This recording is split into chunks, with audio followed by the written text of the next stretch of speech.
बिस्मिल्लाहिर्रहमानिर्रहीम। शुरू अल्लाह का नाम लेकर जो बड़ा मेहरबान निहायत रहम वाला है। दोस्तों, बाज स्टूडेंट्स के साथ ऐसा होता है कि वो पूरा सेमेस्टर या पूरा स्टडी ईयर मेहनत से पढ़ाई करते हैं, रेगुलर क्लासेस अटेंड करते हैं, नोट्स लेते हैं, असाइनमेंट्स बनाते हैं, वो बड़ी सिंसेरिटी के साथ पढ़ाई करते हैं पूरा साल। लेकिन जब एग्जाम्स शुरू होते हैं तो एग्जाम्स के दौरान एग्जाम से एक दिन पहले या 2 दिन पहले अपने पूरे सिलेबस को कवर नहीं कर पाते, जिसकी वजह से उनकी पूरे साल की मेहनत वो रिजल्ट नहीं दे पाती जो वो चाहते थे, वो अच्छे मार्क्स नहीं ले पाते। जैसे अगर कल आपका एग्जाम है, अब पूरा साल या पूरा सेमेस्टर तो आपने खूब तैयारी की है, लेकिन वो तैयारी सही मानों में तो तभी काम आएगी जब आप उस एक दिन में अपने पूरे सिलेबस को कवर करके जाएंगे, रिवाइज करके जाएंगे, जो कुछ आपने पढ़ा था पूरा साल पूरा सेमेस्टर उसको रिफ्रेश करके जाएंगे। लेकिन अगर आप ऐसा नहीं कर पाएंगे तो आपके लिए अच्छे मार्क्स लेना मुश्किल हो जाएगा। तो दोस्तों, आज की इस वीडियो में मैं आपको 5 ऐसी बिल्कुल ही आसान लेकिन जबरदस्त टिप्स बताऊंगा जिन पर अमल करके आप अपने पूरे सिलेबस को बहुत थोड़े टाइम में रिवाइज कर सकेंगे, कवर कर सकेंगे। दोस्तों, इन टिप्स को आप अपने मंथली टेस्ट या किसी भी टेस्ट में भी इस्तेमाल कर सकते हैं, तो मेरे साथ रहिएगा क्योंकि इसमें आप ही का फायदा है।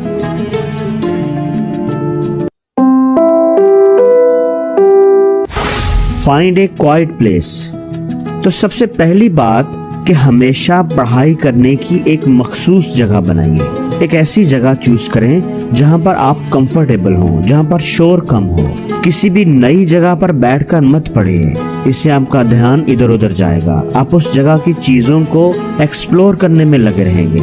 और दूसरा ये कि आपने अलग बैठकर पढ़ना है, सबके दरमियान नहीं बैठना, किसी के साथ भी नहीं बैठना। स्टडीज ये बताती हैं कि जो लोग पढ़ाई करने की एक मखसूस जगह बना लेते हैं तो उस जगह पर जाते ही उनके ब्रेन का फोकस ऑटोमेटिकली पढ़ाई की तरफ चला जाता है। उनका ब्रेन अपने आप को प्रिपेयर कर लेता है कि आप पढ़ने का वक्त आ गया है। जैसे जब हम स्कूल में क्लासरूम में जाते हैं तो हमारा ब्रेन प्रिपेयर हो चुका होता है कि अब हमने पढ़ना है। इसी तरह प्लेग्राउंड में जाते ही बाकी चीजें हमारे ज़हन से निकल जाती हैं और हमारा तकरीबन सारा ध्यान खेल पर ही होता है, 80% तो होता ही है। इसी तरह जब आप पढ़ने की एक मखसूस जगह फिक्स कर लेंगे तो उस जगह पर जाने पर आपका दिमाग समझ जाएगा कि अब पढ़ने की बारी है और उसका फोकस ऑटोमेटिकली पढ़ाई पर चला जाएगा और ये चीज आपकी प्रोडक्टिविटी को बढ़ा देगी।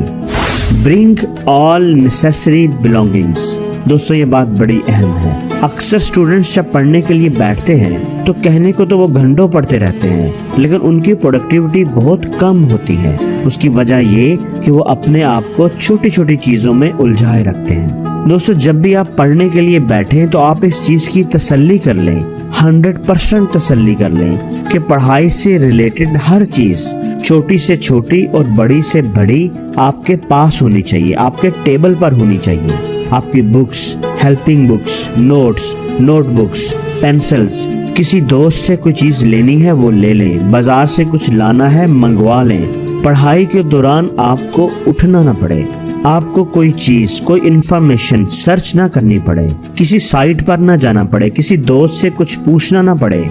दोस्तों, याद रखें, पढ़ाई के दौरान अगर आप चीजों को ढूंढने में लग गए, अगर आपने ये सोच लिया कि यार फलां दोस्त से ये बात ना पूछ लूं, और आप समझेंगे कि ये चीज तो पढ़ाई का ही हिस्सा है, लेकिन दोस्तों 1 मिनट की बात भी आपके फोकस और कंसंट्रेशन को टोटली खत्म कर देगी, आपका ध्यान बटा देगी, आपका टाइम बर्बाद कर देगी और आपको पता भी नहीं चलेगा।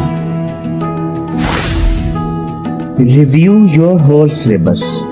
आमतौर पर स्टूडेंट्स ऐसा करते हैं कि जब भी रिवीजन शुरू करते हैं तो हमेशा पहले चैप्टर से ही स्टार्ट करते हैं। आपने ऐसा नहीं करना। जब सारी चीजें आपके पास आ जाएं तो आपने एक काम करना है और वो ये कि पूरे सिलेबस को एक दफा रिव्यू करना है, नोट करना है कि कौन सा चैप्टर ज्यादा अहम है और कौन सा कम, किसकी मार्क्स वेटेज ज्यादा है और किसकी कम। और फिर आपने अपनी प्रायोरिटी सेट करनी है। अहम चैप्टर्स को पहले रिवाइज करना है। 30 to 40 मिनट आपने इस काम पर जरूर लगाने हैं। और ये मत सोचिएगा कि ये टाइम आप जाया कर रहे हैं। आप यकीन रखिए यही टाइम आपके काम आएगा, क्योंकि आमतौर पर 30 to 40% ऑफ सिलेबस जो है ना वो 70% मार्क्स की वेटेज रखता है, इसलिए आपने उसको पहले कवर करना है। Make a schedule.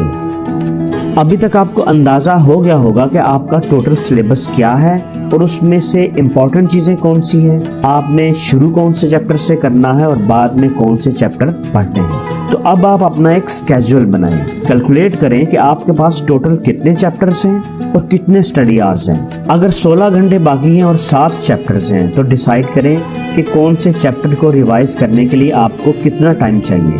पूरा स्केड्यूल बनाएं। चैप्टर नंबर 6 पहले करना है 2 घंटे उसके लिए, चैप्टर नंबर 1 दूसरे नंबर पर करना है 1 घंटा उसके लिए। इसी तरह पूरा स्केड्यूल बनाएं और फिर पढ़ाई शुरू करें। साथ साथ आप ये जरूर देखते जाएं कि क्या आप स्केड्यूल के मुताबिक चल रहे हैं कि नहीं। हाफ टाइम गुजरने के बाद स्केड्यूल को अगर रीएडजस्ट करने की जरूरत हो तो कर लें। Take study breaks. दोस्तों, ब्रेन पर होने वाली रिसेंट स्टडीज ये बताती हैं कि स्टडी के दौरान ब्रेक्स बहुत ही इंपॉर्टेंट होती हैं। हम जो कुछ भी पढ़ते हैं सीखते हैं उसको रिटेन करने के लिए हमारे दिमाग को ब्रेक चाहिए होती है। इसलिए बेस्ट वे ये है कि आप 1 घंटा पढ़ें और फिर 10 से 15 मिनट की ब्रेक लें, थोड़ा रिलैक्स करें और फिर पढ़ना शुरू कर दें। आप देखेंगे कि इस तरीके से आपको मैजिकल रिजल्ट मिलेंगे। आप इस काम के लिए टाइमर या अलार्म क्लॉक का इस्तेमाल कर सकते हैं। स्टडीज ये बताती हैं कि इस तरीके से हमारे ब्रेन की प्रोडक्टिविटी, हमारे ब्रेन की परफॉर्मेंस 46% तक बढ़ जाएगी। लेकिन दोस्तों, एक बात का ध्यान रखना है, खसूसी ध्यान रखना है कि ब्रेक सिर्फ आपके और आपकी स्टडी के दरमियान है। ब्रेक के दौरान आपने किसी और के साथ इधर उधर की बातों में नहीं लग जाना, मोबाइल या टीवी का इस्तेमाल नहीं करना। इस तरह ब्रेक्स लेने का फायदा नहीं होगा, बल्कि आपका माइंड बिजी रहेगा, उल्टा आपको नुकसान होगा। दोस्तों, आखिरी बात कि बिलीव इन योरसेल्फ। जो टाइम आपसे जाया होना था वो हो चुका। मैं अगर ऐसे करता या मैं अगर वैसे करता तो आज मेरी तैयारी ज्यादा अच्छी होती। अब इन बातों के सोचने का वक्त नहीं है, इन बातों को सोचकर परेशान होने का वक्त नहीं है।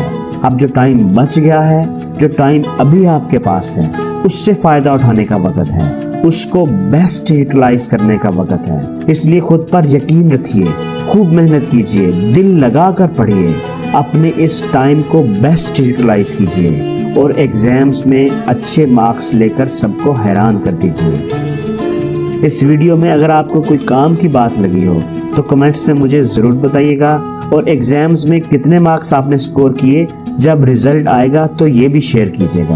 और दोस्तों, अगर आपने अभी तक मेरे चैनल को सब्सक्राइब नहीं किया तो प्लीज़ उसे सब्सक्राइब कर लें और बेल आइकन पर ज़रूर क्लिक करें ताकि आपको नई आने वाली ऐसी ही अच्छी वीडियोस सबसे पहले मिल सकें।